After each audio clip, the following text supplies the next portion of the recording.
Bismillahirrahmanirrahim. Assalamualaikum warahmatullahi wabarakatuh. Mohon izin, Bapak Ibu dari tim ahli hama juga, apakah suara saya sudah bisa terdengar dengan jelas, Bapak Ibu? Oke, jadi kita akan mulai ya setelah ada konfirmasi, Bapak Ibu, apakah suara saya sudah terdengar dengan jelas. Melalui kolom chat, kita akan berkomunikasinya ya, Bapak Ibu, untuk Zoominar Pestok kali ini. Oke, baik. Alhamdulillah, jika sudah bisa terdengar dengan jelas, kita akan mulai Zoominar Pest Talk pada hari ini. Sekali lagi, Assalamualaikum warahmatullahi wabarakatuh. Selamat siang dan juga selamat sore bagi Bapak Ibu di seluruh Indonesia. Saya ucapkan selamat datang, selamat hadir kembali bagi Bapak Ibu yang sebelumnya sudah pernah hadir di Zoominar Pestok Ahli Hama. Dan saya ucapkan salam kenal bagi Bapak Ibu yang baru pertama kali join di Zoominar Pestok Ahli Hama. Tak kenal maka tak sayang, izinkan saya memperkenalkan diri. Saya Indah Nur Haruni yang akan menjadi moderator pada Pestok hari ini dari pukul 14 hingga kurang lebih nanti 1 hingga 1,5 jam ke depan. Ya Bapak Ibu sekalian. Oke, sekali lagi saya ucapkan selamat datang dan juga salam kenal Bapak Ibu yang hari ini bisa hadir ya untuk bisa menimba ilmu bersama dengan ahli hama, yakni platform edukasi untuk belajar pengendalian hama secara terpadu. Oke, baik. Kalau boleh tahu, Bapak Ibu di sini dari mana saja dan juga industrinya apa, Bapak Ibu? Karena pada kesempatan Pestok ini kita berganti-ganti ya untuk temanya dan pada hari ini kita akan membahas tentang pengendalian hama di lingkungan pabrik ya. Nanti Bapak Ibu silakan untuk mencatat materi yang disampaikan oleh Ibu Dr. Lin selaku trainer dari ahli hama. Oke, baik Bapak Ibu, kita akan berkomunikasi melalui kolom chat. Jadi di program Pestok Seminar Pestok Ahli Hama ini kita belum bisa untuk on cam dan juga on mic bagi peserta ya. Tetapi tidak perlu khawatir karena untuk diskusi ataupun pertanyaan yang ingin disampaikan ya kepada pest expert atau trainer dari ahli hama, maka nantinya bisa ditulis di kolom chat. Nah, untuk di awal ini biasanya kita akan bacakan juga Bapak Ibu peserta ini dari mana saja ya. Mungkin ada yang ingin berkenalan, nanti saya akan bacakan nama asal daerah, boleh nama industrinya juga boleh, perusahaan dari perusahaan apa atau individu juga bisa seperti itu. Oke, nanti kita akan melalui ya pemaparan materi oleh trainer, kemudian akan ada diskusi serta tanya jawab bersama dengan pest expert. Nanti akan saya bacakan Bapak Ibu pertanyaannya. Oke, saya baca coba ya Bapak Ibu sekalian yang menuliskan di kolom chat ya. Tadi ada Ibu Amalia, lalu ada Ibu atau Bapak W. Cahyadi, Bapak Ahmad Zainuri. Kemudian ada yang menuliskan juga di kolom chat ya. Oke, Bapak ya. eh, Mohon maaf apabila ada kesalahan dalam penyebutan nama gitu ya. Dari Bogor, Bapak Bugi. Salam kenal. Salam kenal juga untuk seluruh peserta. Ya silahkan ya apabila ada rekan-rekannya yang ingin join juga bisa share-share linknya. Oke, sekali lagi semoga Bapak Ibu dalam keadaan yang sehat walafiat. Untuk hari ini kita bisa bersama dengan Pest Expert membahas tentang cara pengendalian hama di lingkungan pabrik. Oke, sebelumnya nih biasanya saya akan share terlebih dahulu terkait preview ya. Preview program-program dari ahli hama sudah terlihat ya Bapak Ibu sekalian sebelum kita masuk ke agenda materi bersama dengan PES Expert. Silakan ya Bapak Ibu yang baru join juga apabila ingin menuliskan ya kenalan dulu gitu mungkin nanti akan saya bacakan juga. Baik, jadi pada pestok kali ini ya pre-Zuminar dari ahli hama tema yang akan dibawakan yakni untuk judul kunci menjaga pabrik tetap aman, higienis, dan produktif. Ya, ini cocok bagi Bapak Ibu yang bekerja sebagai manajer produksi, lalu QA, dan juga tim hygiene, maupun Bapak Ibu yang berada di posisi lainnya, begitu ya. Bagi siapapun, ahli hama sangat terbuka untuk bisa membagikan wawasan, memberikan edukasi terkait pengendalian hama. Jadi, untuk tema kali ini adalah kunci menjaga pabrik tetap aman, higienis, dan produktif. Bagi Bapak Ibu yang memiliki masalah tentang hama, silakan ya nanti bisa bertanya dan apabila uh, belum ada kesempatan bertanya pada hari ini, maka masih bisa bertanya langsung bersama dengan tim dari ahli hama ya. Jadi untuk kolom chat ada informasi-informasi juga Bapak Ibu yang dibagikan oleh admin ahli hama itu resmi ya Bapak Ibu. Silakan nanti apabila ada informasi yang dibutuhkan ya bisa di-save untuk link-linknya seperti itu. Kemudian juga ada link grup bagi Bapak Ibu yang belum join, supaya tidak ketinggalan informasi dari ahli hama, maka bisa join grup. Kemudian ada sosial media ahli hama, boleh juga Bapak Ibu bagi yang belum follow, silahkan untuk follow ya, ada Instagram, LinkedIn, kemudian YouTube dari ahli hama juga ada. Oke, baik. Tadi terkait preview dari Pestok pada hari ini dan selain ada Pestok, ahli hama juga memiliki banyak program Bapak Ibu sekalian. Salah satunya adalah online training for industrial pest management success atau dengan nama program IPMM, Integrated Pest Management Mastery. Ya, bersama dengan pest expert dari ahli hama, ini tidak hanya ada Dr. Lin sebagai pest expert, tetapi juga Bapak Profesor Intan Ahmad PhD atau Prof Intan yang akan melatih Bapak Ibu untuk bisa ya membangun tim pengendali hama yang sukses ya karena di sini judulnya adalah Online Training for Industrial Pest Management Success atau IPMM. Nah ini diadakan setiap bulan Bapak Ibu dan pelaksanaannya selama 2 hari full. Oke, kemudian juga selain online training, ahli hama juga memiliki program di mana dilaksanakannya adalah secara offline dan juga in-house bagi Bapak Ibu ya di company bisa ya mengundang ya. Nanti dari Pest Expert Prof Intan dan juga Dr. Lin akan hadir ya memberikan pelatihan di perusahaan Bapak Ibu sekalian pada program Pest Management In-House Training for Company. Baik, nah Bapak Ibu sekarang masuk ya ke perkenalan dari speaker pada Pestok hari ini, yakni Ibu Dr. Sri Yusmalinar MSI MM. Bisa kita sapa Dr. Lin ya, Bapak Ibu sekalian. Nanti apabila ingin bertanya, boleh juga ya menyapa Dr. Lin yang pada siang hari ini akan join bersama dengan kita untuk memberikan materi ya terkait pengendalian hama di lingkungan pabrik. Baik, beliau adalah lulusan doktor dari Institut Teknologi Bandung.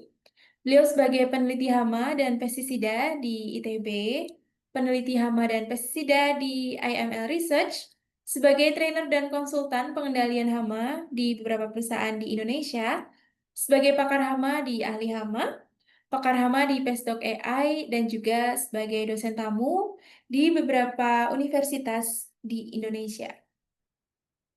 Kemudian sebagai trainer dari ahli hama, yakni Bapak Profesor Intan Ahmad PhD, izinkan saya untuk memperkenalkan juga, ini ya Bapak Ibu, supaya mengetahui gitu ya, bahwa beliau, Prof. Intan, sebagai Guru Besar Entomologi Institut Teknologi Bandung, kemudian mendapatkan gelar PhD bidang entomologi University of Illinois Urbana-Champaign, USA.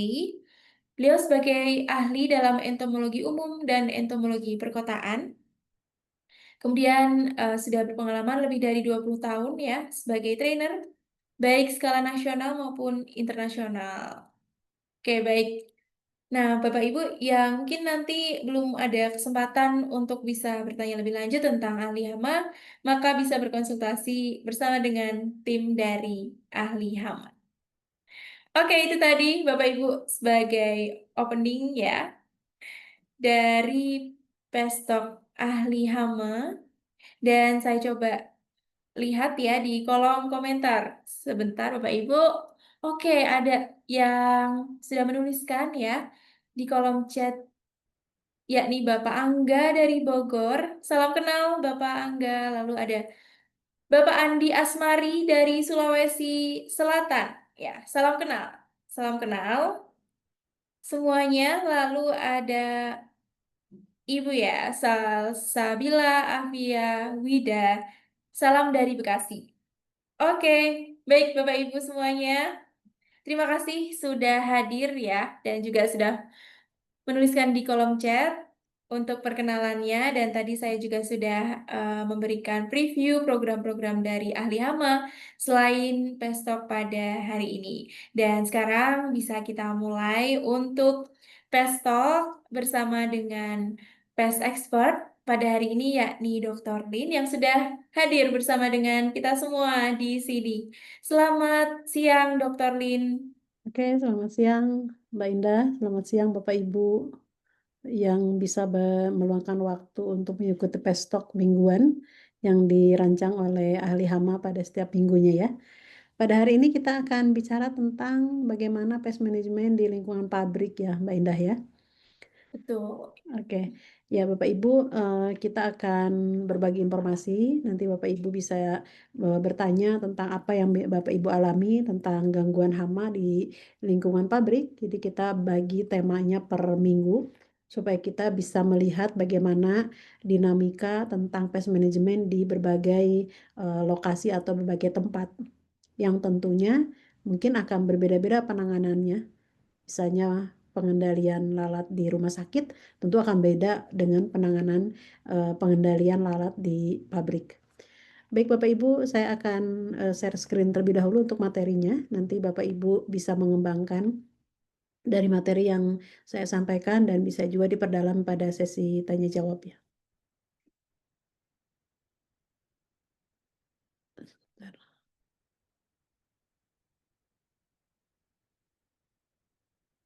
Oke, Mbak Indah sudah terlihat? Sudah bisa terlihat, Dr. Ya, Lin? oke. Ya, baik Bapak Ibu. Jadi kita akan berbincang 1 jam ke depan, 1 jam lebihan lah ke depan ya Bapak Ibu, bagaimana pest management ini makin penting untuk disadari bersama bahwa penanganannya tidak bisa hanya dikerjakan oleh satu pihak. Jadi biasanya kalau di Indonesia itu semuanya menumpahkan harapan penuh kepada pest control company atau perusahaan pengendali hama, tapi sesungguhnya dalam pengendalian hama terpadu itu tidak akan mampu dikerjakan oleh pest control company. Kenapa? Nanti kita akan lihat kita mesti berbagi tugas untuk pengendalian hama atau manajemen hama ini. Nah, jadi kita tujuannya tentu dalam topik ini ingin bagaimana kita mendapatkan kunci atau mendapatkan tips bagaimana sih agar pabrik yang dipunyai, apakah itu pabrik makanan ataukah pabrik kain atau pabrik logam, segala macam pabrik di mana aktivitasnya ada yang untuk operasional produksi, ada juga step untuk penerimaan bahan baku, ada juga step untuk persiapan final product yang akan dibawa ke market. Nah, tentu dari hulu menerima bahan baku sampai hilir menghasilkan final product, tempatnya ini harus aman. Aman maksudnya adalah aman dari hama. Lalu aman juga dari kebakaran. Nanti kita lihat kenapa hubungan ada hama dengan kebakaran. Nanti kita akan lihat. Lalu kita pastikan pabrik ini juga higienis. Mungkin akan beda standar higienisnya antara pabrik yang memproduksi logam misalnya dengan obat-obatan atau makanan. Itu pasti akan berbeda. Tingkat higienisnya ditentukan dengan karakteristik, tetapi higienisnya penting karena di situ ada manusia-manusia yang bekerja yang tentu kita harus jaga kesehatan mereka, jangan sampai mereka kena penyakit yang dibawa oleh hama. Dan tentu dengan pabrik yang dijaga itu dijaga aman dari hama, orang-orang yang bekerja di sana atau para vendor-vendor yang berinteraksi ke lokasi pabrik ataupun ada konsumen yang mungkin melakukan aktivitas juga di sana tetap bisa produktif. Karena jangan salah, kita yang badannya besar pun gitu, kalau sudah digigit nyamuk yang bawa virus demam berdarah, itu akan tepar juga. Ukuran nyamuknya kecil, tapi efeknya produktivitas dia saat itu atau dia kena sakit dari penyakit yang dibawa atau penyebab penyakit yang dibawa nyamuk udah nggak bisa apa-apa. Itu menandakan kita tuh sebenarnya nggak berdaya sama hama. Kalau hama sudah menitipkan si bahan penyakit atau patogen ke tubuh kita. Itu tema besarnya Bapak Ibu ya. Nah, kita selalu melihat ke prinsipnya dulu. Apa yang harus kita lakukan kalau ada serangan hama? Nah, tentu kita selalu melihat hmm, kalau sudah terjadi baru kita akan bingung. Ini kenapa tiba-tiba ada banyak nyamuk atau misalnya banyak lalat atau kita melihat kok dalam bangunan ada tiba-tiba kayu-kayunya apa bolong atau juga ada bubuk-bubuk kayu. Nah, kita selalu melihat kalau ada dampak. Nah, apalagi dalam ini ilustrasi bagaimana kita bisa membayangkan suatu area pabrik itu umumnya di lingkungan yang ke alaminya lebih dekat ataupun ya jarang sekali pabrik yang di tengah penduduk ya walaupun ada kalau di kita. Tapi umumnya mereka itu menempatkan lokasi pabrik tentunya di lokasi yang dekat ke lingkungan alam. Artinya ini kita berhadapan dengan hama-hama yang memang di lingkungan sekitar, di eksternal, atau hama-hama yang dibawa oleh aktivitas dari kegiatan pabrik itu sendiri, misalnya seperti supplier membawa bahan baku. Bisa saja hamanya terbawa dari situ. Nah, eh, sedangkan kawasan pabrik tentu di sini banyak sekali aktivitas yang saling berkaitan satu sama lain. Nah, maka kita melihat bagaimana bila kondisi si hama ini jumlahnya tinggi. Maka tentu kita akan melihat apa sih yang bisa kita lakukan. Ya tentu inginnya responnya cepat dan tepat. Kenapa harus ada kata tepat? Karena bisa jadi kalau pendekatannya langsung memakai pestisida dan diriwayatkan di sana sering menggunakan pestisida dengan bahan aktif yang sama, itu yang ada hamanya bukan tambah turun tapi tambah naik karena dia sudah mengalami saat itu fenomena resistensi. Nah, maka pada ahli hama kami selalu menyampaikan bagaimana pengendalian itu harus terpadu. Terpadu itu artinya menggunakan berbagai macam metode yang logik, yang masuk akal. Di mana kita harus melihat bahwa penggunaan berbagai macam metode itu tentu disesuaikan sama lingkungannya, disesuaikan sama kondisinya. Jadi tidak ada penggunaan metode yang juara gitu ya. Nah, ditambah dengan penggunaan pestisida. Nah, ini harus agak hati-hati karena tadi ada dampak di mana hamanya bukan menurun, bahkan meningkat. Nah, yang kita kenal dengan konsep pengendalian hama terpadu. Nah, dari kata-kata terpadu, artinya ini menunjukkan bahwa pengendaliannya nggak bisa dilakukan oleh beberapa pihak, nggak boleh dilakukan oleh satu dua pihak, melainkan harus ada keterpaduan.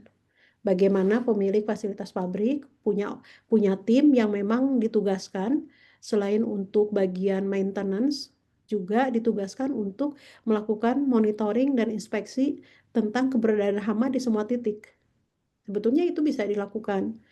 Nah, lalu bisa juga nanti berkoordinasi dengan perusahaan pest control apabila ada kondisi di mana populasi tinggi sehingga diperlukan pendekatan penggunaan kimia dengan alat yang lebih eh, canggih yang tidak dipunyai oleh pengelola fasilitas pabrik. Jadi semuanya berkaitan satu sama lain. Nah, maka kita sebutnya integrated pest management. Jadi dia pendekatannya sistematis. Artinya ada tahapannya. Jadi maksudnya seperti apa? Dirancang dari mulai preventionnya, pencegahannya seperti apa. Diawali dengan sanitasi. Sanitasinya harus ada SOP-nya gitu ya, ketat. Sehingga kita tidak membiarkan adanya tempat-tempat yang menjadi daya tariknya hama. Salah satunya misalnya penanganan manajemen limbah atau manajemen sampah itu salah satu seperti yang hal sepele tetapi di situ adalah pintu masuk hama. Nah, jadi pendekatan sistematis yang dilakukan itu tadi kembali menyampaikan ada kombinasi metode. Sehingga untuk kita melakukan pengendalian itu tidak hanya kita fokus kepada saat itu aja. Misalnya hamanya pengen hilang lalu selesai urusannya. Tapi tidak demikian karena pengendalian hama itu harus berkelanjutan, nggak bisa berhenti. Jadi quotes-nya ada manusia ada hama. Nah, itu sesuatu yang memang demikian. Maka kita tinggal berlomba apakah kita toleransi kepada hama atau tidak. Nah, semakin kompleksnya kehidupan manusia tentu paling nggak mau kita berbagi dengan hama ya Bapak Ibu. Apalagi di lingkungan bisnis. Nah, di pabrik di situ ada produksi suatu produk. Apakah itu ke makanan, obat atau bahan-bahan atau produk-produk alat-alat atau bahan lain. Yang tentunya harus dijaga jangan sampai terkontaminasi oleh si hama itu. Nah, jadi perlindungan integrated pest management itu bukan pekerjaan yang sekali dua kali, tapi harus berkelanjutan.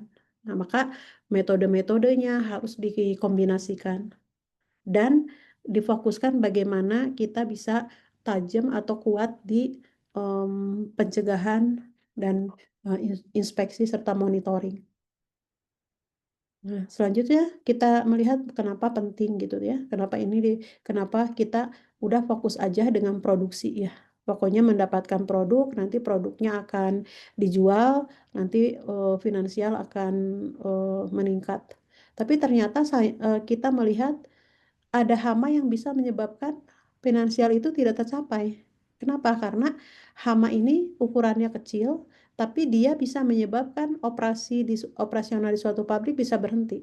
Misalnya sebagai contoh Bapak Ibu, saat ada populasi yang tinggi, contohlah misalnya nyamuk gitu ya. Nyamuk itu dia misalnya banyak berada di suatu kawasan pabrik, tidak dikendalikan dengan baik, tidak dilihat sumber masalahnya kenapa ada nyamuk. Terlalu nyamuk itu membawa penyakit ya, misalnya ada Aedes aegypti, dia membawa nyamuk Aedes aegypti, dia membawa virus demam berdarah. Lalu ada nyamuk Culex membawa kaki gajah penyakitnya, lalu ada Anopheles bawa malaria. Jadi mereka eh, mengambil patogen dari orang sakit lalu dia akan menyalurkan ke orang yang sehat. Nah, kenapa bisa sampai berhenti? Karena bisa saja si karyawannya sakit. Nah, kalau demam berdarah itu kan seperti dalam tanda kutip menular, bukan menular menular dari satu orang ke orang lain, tapi menularnya itu dibawa oleh nyamuk yang Aedes ini perilakunya tidak mau kenyang di satu inang di satu orang gitulah ya. Tapi dia akan pindah-pindah. Nah, sayangnya kalau pindah-pindahnya bawa virus kan itu yang berbahaya. Nah, ini yang dimaksud salah satunya kenapa si hama ukuran kecil tapi dia bisa menyebabkan berhenti operasi. Lalu dia di hama juga dapat mengkontaminasi produk. Jadi definisi kontaminasi itu apakah hamanya utuh dari kepala sampai bagian ekornya ada atau bagian-bagian tubuhnya, misalnya sayapnya, kakinya, atau bagian tubuhnya gitu ya, itu produk udah rusak. Apalagi kalau jatuhnya di eh, produk yang dikonsumsi langsung, misalnya bahan makanan atau obat-obatan, itu sangat ketat. Nah, ditambah juga hama ini dapat merusak reputasi. Jadi Bapak Ibu bisa bayangkan kita mempunyai pabrik tapi di mana-mana ada hama, orang jadi nggak percaya juga gitu. Apakah aman produk yang disimpan di sana, yang diproduksi di sana, jadi akan kehilangan kepercayaan. Karena satu kejadian sebetulnya, satu insiden kita melihat hama, sebetulnya itu bisa menimbulkan masalah tentang kepatuhan dari pengelola pabrik itu atas aturan yang ada. Bahkan tadi pabrik makanan, pabrik obat-obatan itu sangat ketat, ya. Dan kalau tidak patuh, tentu kita sudah tahu pemerintah bisa mencabut izin operasional siapapun yang berusaha yang tidak comply terhadap peraturan, termasuk penanganan hama. Nah, selain itu tentu akan ada pelanggan tidak percaya dan ujung-ujungnya bisnis, ya kita ada mendapatkan revenue dari mana? Ya dari pelanggan, dari konsumen. Maka kalau mereka nggak percaya berarti finansial pasti akan mengalami kerugian. Nah, ini kenapa topik ini selalu penting kami angkat karena kita kadang nggak menyadari ada hal-hal yang kita anggap bukan kegiatan utama tetapi ini mengganggu juga dan nanti bisa membuat si bisnis itu ditutup. Nah, kita akan lihat sebetulnya hama-hama di fasilitas industri itu apa aja. Nah, kalau kita lihat untuk di industri, itu hamanya tuh nggak satu macam Bapak Ibu. Ada tikus, ada lalat, ada kecoa, mungkin ada burung. Burung itu bisa sebut hama kalau jumlahnya banyak. Dan dia akan menimbulkan noise, kebisingan, bisa juga bawa penyakit karena kotorannya bisa di mana-mana, termasuk semut atau rayap. Jadi cukup banyak. Nah, sayangnya mereka itu punya perilaku yang berbeda-beda yang nanti nyambung kepada pengendaliannya tentu berbeda-beda. Sehingga kita mesti kenal nih karakteristiknya seperti apa. Rayap, ada nyamuk gitu ya. Ada tikus, kecoa itu pasti berbeda-beda. Nah, di training kami eh, Integrated Pest Management judulnya itu kita memberikan lengkap tentang silabus bagaimana perilaku mereka. Karena kita harus kenal dulu kepada mereka sehingga kita bisa menghadapi mereka itu dengan cara yang cerdas. Karena jangan sampai kita masih termakan isu kalau mengendalikan tikus itu pakai yang sekali langsung mati. Itu menunjukkan eh, dengan asumsi menunjukkan si racunnya paten atau racunnya efektif. Padahal itu konsep yang salah. Karena kalau terlalu cepat menyebabkan tikus itu mati, maka yang matinya sedikit. Yang kita mau adalah gunakan pendekatan perilaku tikus. Dia makannya sedikit-sedikit. Nanti dia bawalah ke sarangnya. Nah, maka baiknya itu adalah yang slow action, yang waktu efikasi atau daya bunuhnya butuh waktu. Biasanya yang efektif 3 sampai 5 hari. Nah, itu salah satunya Bapak Ibu. Jadi yang fast itu nggak selalu bagus. Nah, untuk di pabrik tentu ada zona-zona yang resiko tinggi. Artinya resiko tinggi itu adalah area-area yang sangat penting sekali, yang jangan sampai ini diganggu sama si hama. Yang pertama pasti penyimpanan bahan baku Bapak Ibu, karena ini bahan awal yang akan digunakan untuk memproduksi. Nah, sayangnya tidak semua vendor atau supplier yang paham atau yang mau atau yang tahu mengenai pengendalian hama terpadu. Nah, karena ini penting, sebab nanti kalau mereka memberikan bahan baku yang sudah ada hamanya, ini pabrik yang sudah ada IPM, sudah menjalankan Integrated Pest Management, malah kedatangan hama baru dari bahan baku ini. Nah, ini zona yang resiko tinggi. Lalu zona yang resiko tinggi tentu di lini produksi, di produksinya. Karena di situ bisa saja ada mesin-mesin yang memang dia hangat karena dijalankan terus ya Bapak Ibu. Hangat dan lembab. Nah, di situ hama seperti kecoa, semut itu suka sekali di sana. Nah, jadi bisa mereka mengganggu mesin-mesin yang ada. Lalu yang ketiga tentu area limbah. Nah, karena limbah, sampah itu tuh adalah bonus besar buat mereka. Jadi makanannya hama itu ada yang segar seperti yang kita makan, tapi mereka suka juga yang sudah sisa-sisa, jadi mereka ambil semua. Jadi itu zona-zona yang perlu kita lihat, zona-zona yang beresiko tinggi. Dan satu lagi dok pemuatan, artinya daerah di mana tempat untuk nyimpan sementara produk akhir yang akan dibawa ke market. Nah ini tentu kita sudah melihat rangkaiannya panjang dan jangan sampai nanti pas di ujung produknya rusak. Nah, apalagi produk misalnya sudah nyampe ke market. Bahkan kita sering dengar produk yang sudah dari market ditarik karena ada insiden di dalamnya ada ditemukan hama gitu ya. Nah, itu artinya kita melihat bagaimana kita harus menjaga dari hulu ke hilir. Nah, mengapa si hama ini merupakan ancaman yang serius? Tadi kembali ke slide yang sebelumnya. Kenapa ini menimbulkan hal serius?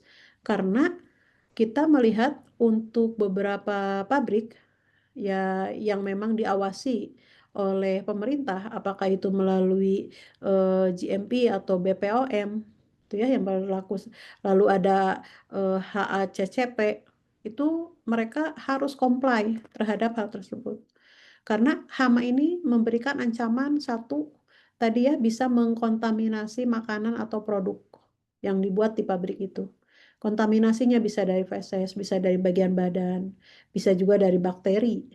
Nah, jadi kita melihat Bapak Ibu kasus yang kita sering beberapa waktu terakhir kita melihat program dari pemerintah gitu ya, bahwa ada anak-anak dalam program apa makan bergizi yang gratis. Itu ada kasus-kasus keracunan. Itu kalau kita lihat bisa saja makanannya sudah terkontaminasi. Oleh apa? Ya oleh bakteri. Kenapa bisa? Ya mungkin dari proses saat olahan atau penyimpanannya. Karena kalau bakteri itu dia bisa mengeluarkan toksin, bisa mengeluarkan racun. Karena kalau kalau tidak sampai beracun, itu nggak akan anak-anak sekolah itu sampai harus di infus segala macam gitu ya. Kita kan kalau makan di jalan mungkin nggak langsung sakit, nggak langsung masuk IGD. Artinya kalau yang masih biasa ya mungkin nggak akan sampai seperti itu. Jadi kalau kayak kayak ada kasus makan lalu sampai muntah-muntah segala macam, itu berarti udah ada racun. Tapi racun yang bisa diproduksi oleh bakteri, bakteri yang mengkontaminasi makanan tersebut. Lalu hama ini juga bisa menimbulkan kerusakan alat dan infrastruktur. Nah, apa hubungannya? Hama yang mana? Yaitu seperti tikus, mereka bisa menggigit kabel-kabel listrik atau alat-alat eh, yang sifatnya bisa dikerat karena mereka punya perilaku knowing, pengennya tuh mengasah gigi depannya supaya nggak panjang. Nah, sayangnya dia pakai apapun benda di hadapannya termasuk kabel listrik. Jadi bisa jadi ada kasus-kasus kebakaran, sebetulnya itu penyebabnya ya bisa saja oleh hama. Jadi kabelnya digigit, kabelnya telanjang ya bisa korslet di situ. Nah, termasuk juga infrastruktur yang bisa disebabkan oleh rusaknya karena rayap. Nah, rayap ini agak unik Bapak Ibu. Jadi bukan rayap datang ke kita, tapi kita tuh mendatangi tempat di situ ada rayap. Nah, rayap itu tidak bawa penyakit, tapi dia menyebabkan rusaknya infrastruktur. Nah, kita pernah mendengar berita Istana Negara sampai mau ambruk ya karena rayap itu memang mereka akan mengganggu secara ekonomi. Nah, ini dari sisi ancaman kerusakan alat dan infrastruktur. Nah, lalu dengan kita membiarkan hama tidak kita kelola dengan baik, itu bagi eh, pabrik yang mengolah makanan, minuman, dan produk lain untuk kepentingan masyarakat tentu eh, akan dianggap gagal oleh audit regulator, apakah oleh BPOM, oleh GMP, oleh HACCP, dan sebagainya. Itu kita melihat dipandang tidak comply, tidak patuh gitu ya. Sedangkan tujuannya tentu ingin produk itu safety terus healthy gitu. Nah, itu kan tujuannya ya untuk memproduksi. Nah, kalau hama ini kita bisa dianggap gagal oleh karena hama ya walaupun produknya bagus tapi ternyata ada potensi bisa terkontaminasi. Nah, tentu berikutnya adalah zaman sekarang, zamannya media sosial, di mana dalam sekejap itu berita viral itu kalau yang bagus ya dalam waktu sekejap udah nyampe kemana-mana. Kalau beritanya jelek, negatif, itu yang membuat kerepotan pengelola bisnis dalam mengcounternya. Jadi kalau sudah ada persepsi negatif tentang hama, lalu diviralkan ke lewat media oleh konsumen, oleh pelanggan, itu seperti lampu kuning atau lampu merah bahwa itu peringatan kalau tidak kita lakukan bisnis bisa terganggu. Nah, seperti itu hama bisa memberikan daya rusaknya Bapak Ibu. Nah, tentu reputasi namanya perusahaan, namanya pengelola bisnis ingin nama baik, ingin citra, mereknya terjaga. Nah, hama ini kalau kita tidak kendalikan dengan baik, tidak bersama-sama mengendalikan, maka sebetulnya kita seperti merusak reputasi kita sendiri. Ya Bapak Ibu ya, jadi dampaknya cukup banyak. Dan ujungnya ya finansial akan terganggu, operasional akan terganggu, ya ini juga bisa menyebabkan ya bisnisnya bisa tutup. Orang-orang bisa sakit, masyarakat bisa sakit karena mengkonsumsi produk-produk yang tidak aman. Jadi sedemikian seriusnya hama ini sehingga memang kita nggak bisa mengandalkan hanya kepada satu pihak saja, tapi semuanya harus bagi peran.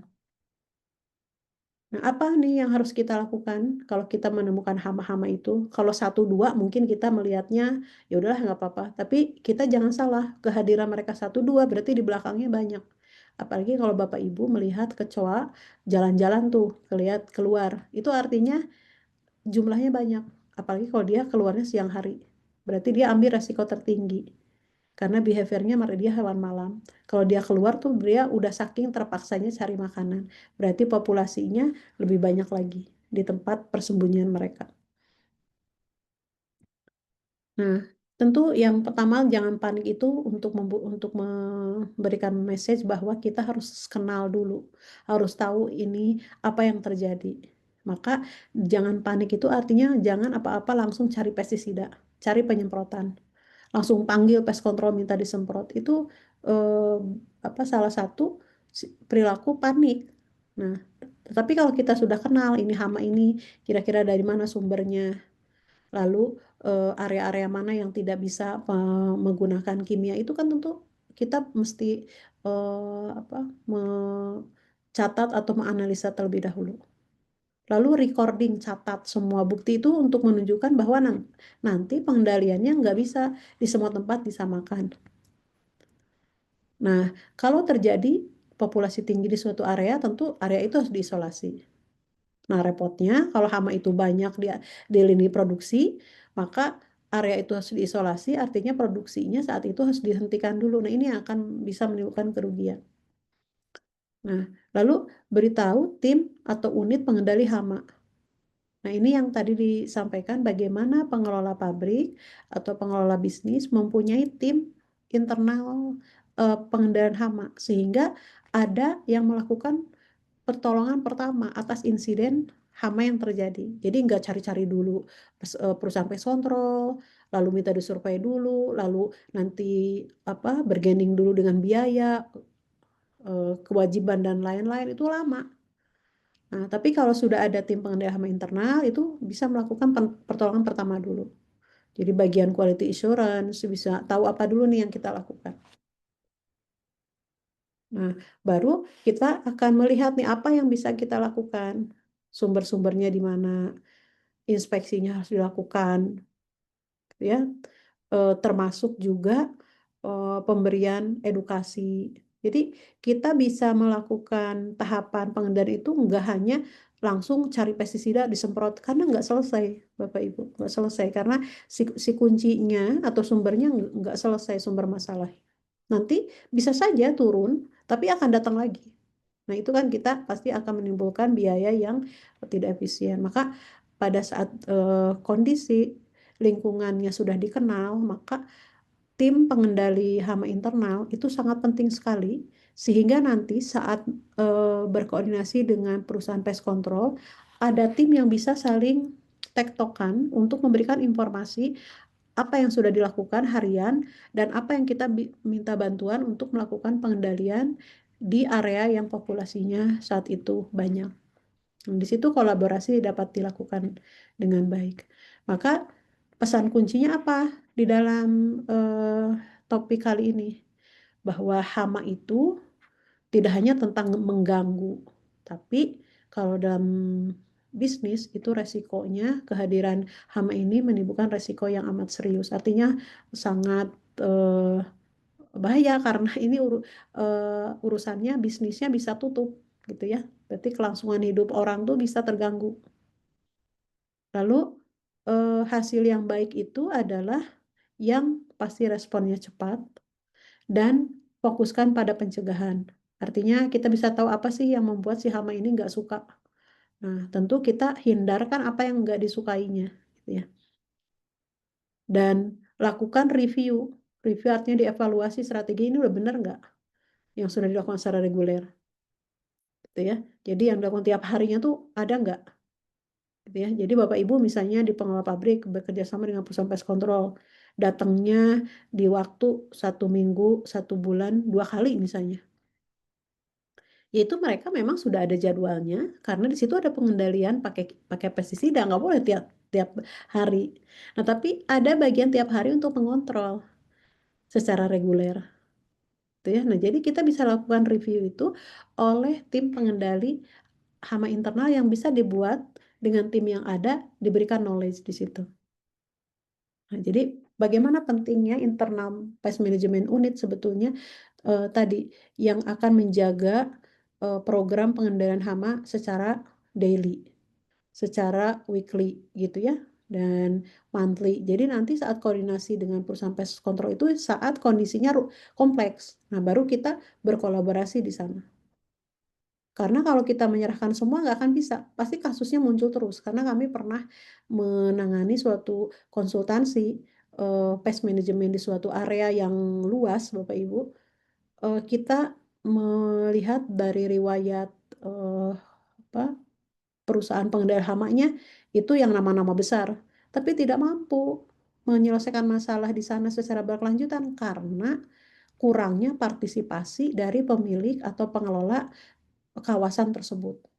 Nah, ini menunjukkan nggak ada yang bisa menyelesaikan semua masalah itu, melainkan semuanya harus turun tangan menangani. Nah, salah satunya ya tadi ada unit pengendali hama internal yang terus bisa memberikan respon cepat dan bisa melakukan review atas strategi-strategi pest management di lingkungan tersebut.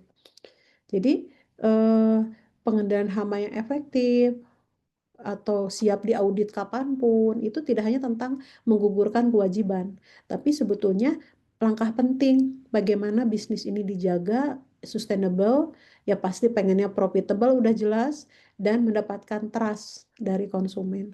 Nah, mungkin seperti itu Bapak Ibu ya. Nah, itu dulu mungkin Bapak Ibu yang dapat kami sampaikan untuk bahan diskusi ya.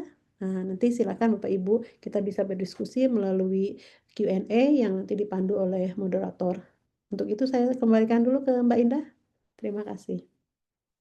Baik, terima kasih Dr. Lin atas materi yang telah dipaparkan pada hari ini ya. Di Pestok kali ini kita membahas tentang bagaimana cara pengendalian hama di lingkungan pabrik ya Bapak Ibu sekalian. Nah, seperti yang sudah saya sampaikan di awal bahwa kita terbagi menjadi 2 sesi, yakni pemaparan materi dan yang kedua adalah diskusi dan juga tanya jawab. Kita berkomunikasi pada Pestok kali ini di kolom chat ya, Bapak Ibu sekalian. Jadi mohon maaf untuk Pestok kita belum bisa untuk on cam maupun on mic seperti itu. Jadi pertanyaannya boleh dituliskan di kolom chat ya, sudah dibuka oleh admin ahli hama. Sembari menunggu ya, ini baru ada 1 pertanyaan. Nanti kita akan buka untuk 5 pertanyaan saja Bapak Ibu. Jadi silahkan untuk menuliskan pertanyaannya di kolom chat. Baik, sambil menunggu dari admin ahli hama ya sudah mengirimkan tadi beberapa informasi terkait program-program dari ahli hama.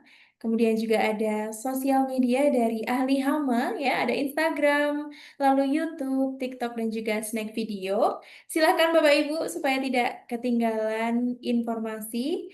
tentang edukasi pengendalian hama, maka Bapak Ibu bisa follow dari sekarang bagi yang belum memfollow sosial media dari ahli hama. Oke, kemudian juga eh, program dari ahli hama tidak hanya Pestok saja gitu ya, tapi ada berbagai macam program yang salah satunya adalah Integrated Pest Management Mastery online training yang dilaksanakan selama 2 hari ya setiap bulannya. Dan pada bulan November ini akan diadakan ya di minggu keempat pada tanggal 26 dan 27 November 2025 Bapak Ibu sekalian. Ya, jadi pelaksanaannya ini di hari Rabu dan juga Kamis. Lalu dilaksanakan secara online ya untuk bisa menjangkau Bapak Ibu yang berada di seluruh Indonesia ya, yang ingin belajar tentang pengendalian hama bersama dengan pest expert yang ada di ahli hama, yakni Ibu Dr. Lin dan juga Bapak Profesor Intan Ahmad PhD atau Prof. Intan. Oke, nah ini juga sudah dikirimkan ya infonya oleh admin ahli hama. Apabila Bapak Ibu ingin bergabung ya di online training bulan November ini, maka bisa konsultasi terlebih dahulu ya untuk gabung bersama IPMM dan untuk linknya bisa di-copy Bapak Ibu sekalian. Nanti bisa berkonsultasi dengan admin ahli hama seperti itu. Oke, silakan Bapak Ibu untuk menuliskan pertanyaannya. Nanti akan saya bantu bacakan.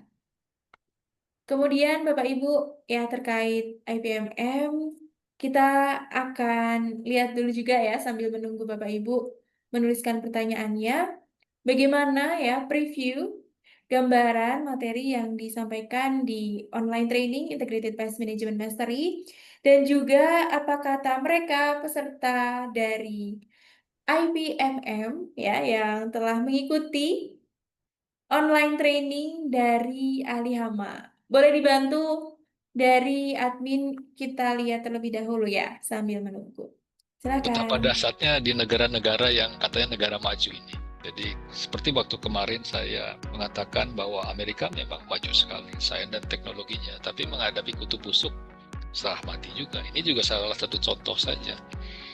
Jadi kesalahan umum adalah mempercayai iklan bahwa ini bisa mengendalikan tikus, gelombang suara ini bisa membuat tikus tidak datang. Jadi banyak kesalahan umum kan begitu. Daur hidup nyamuk. Kenapa ini penting? Karena kita harus tahu persis di mana sih titik lemah dari nyamuk yang berguna untuk kita melakukan pengendalian. Oke, terima kasih atas pertanyaan yang disampaikan. Jadi tadi menyinggung dari kenapa kasus yang terjadi di 18 tenan makanan yang mereka disemprotin bahkan seminggu sekali, dosisnya tambah waktu tambah naik, tapi kecoanya malah tambah banyak gitu. Itu menandakan bahwa pengendaliannya gagal. Saya sangat senang sekali mengikuti pelatihan IPMM yang diadakan oleh platform Alhama, yang dimana narasumber yang profesional dan ahli pada bidangnya dan mudah dimengerti, mudah diikuti. Ya, saya mendapatkan pengetahuan yang lebih luas dalam menerapkan PHT, pengendalian hama terpadu. Terima kasih kepada ahli hama, kesempatan untuk mendapatkan wawasan ini sangat berharga bagi saya. Jadi bagi teman-teman yang butuh informasi dan metode pengamanan yang tepat terkait pengendalian hama, jangan lupa pastikan untuk bergabung dengan ahli hama. Yang pertama kami mengucapkan terima kasih kepada Profesor Intan dan Dr. Lin yang telah memberikan materi dan pencerahan terhadap beberapa kasus yang kami hadapi. Kemudian juga memberikan kami yang pasti yaitu kepercayaan diri. Kemudian dari saya, bila ada kata-kata yang salah, kurang berkenan, mohon maaf sebesar-besarnya. Profesor Intan, Dr. Lin atas semua materinya sangat-sangat bermanfaat karena Ya, ini Pak. lintas sektoral ini. Ya. Pemahaman kontrol itu sangat jarang masalahnya. Kalau mencari informasi di internet banyak, tapi kan ya yang langsung diampu oleh suhunya kan sedikit. Ini betul-betul membuka wawasan ya. Jadi yang kita tahu cuma kalau misalnya ada kecoa, tikus yang cuma tinggal semprot-semprot aja. Dan sekarang kan kita beda pandangannya. Ya jadi jaga kebersihan, terus nutup celah dan segala macamnya dengan cara-cara yang banyak gitu caranya ternyata. pembelajaran yang menjadi betapa pentingnya komunikasi antar pihak, baik klien maupun kontrol eksternal. Akhir kata, wassalamualaikum warahmatullahi wabarakatuh. Jujur awalnya saya nggak yang paham banget mengenai IPM gitu ya, tapi setelah 2 hari ini ternyata banyak insight baru yang bisa saya dapat gitu dari sini, dan materinya juga dikemas secara efektif dan efisien, pembagian materinya juga insightful banget.